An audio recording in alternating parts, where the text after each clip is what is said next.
À Trois-Rivières, maintenant, la police a arrêté un homme bien connu pour son implication auprès du service d'accueil des nouveaux arrivants. Le directeur général du SANA fait maintenant face à des accusations criminelles à caractère sexuel. Et Anne-Marie, il pourrait avoir fait d'autres victimes. Oui, et c'est pourquoi, Yves, la police de Trois-Rivières diffuse sa photo pour inciter d'autres potentielles victimes à contacter ses enquêteurs.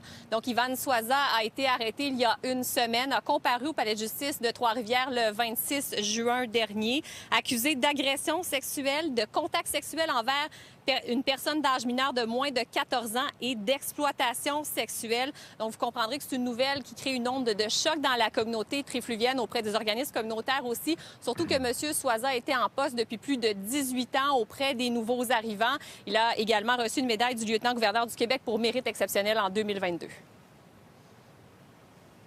Avec le contexte là, qui entoure l'agression sexuelle, la fonction qu'occupait notre suspect, puis son lien qu'il avait avec la victime, qui fait partie d'une clientèle qui est vulnérable, on trouvait que ça valait la peine de le faire parce qu'on a beaucoup d'éléments d'enquête qui nous permettent de croire qu'il y aurait d'autres victimes. Ce sont des gens qui n'ont aucune connaissance de notre système, qu'ils soient policiers ou judiciaires, parce que malheureusement, il y a souvent des situations de corruption dans les différents pays avec les services publics ou les autorités.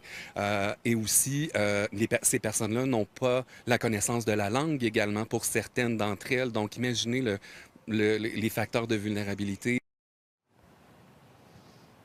Le SANA Trois-Rivières a publié une déclaration au cours des dernières heures pour dire que M. Soiza a été suspendu temporairement de ses fonctions pour une durée indéterminée. L'organisation qui dit prendre cette situation avec le plus grand sérieux, mais que toutes les activités et services du SANA sont maintenus et se poursuivent normalement avec l'équipe en poste. Du côté du service de police, on nous dit qu'on travaille activement à ce dossier, qu'on rencontre des gens actuellement et on dit aux gens, n'ayez pas peur de nous contacter si vous voulez simplement de l'information. Là, on n'est pas obligé de procéder justement et de faire partie du processus judiciaire, mais simplement, si vous avez des questions, vous pouvez les contacter. Et M. Soiza, donc, a été remis en liberté sous certaines conditions et il doit revenir devant le tribunal, donc, le 17 septembre prochain. On va évidemment suivre cette cause. Absolument. Merci, Anne-Marie.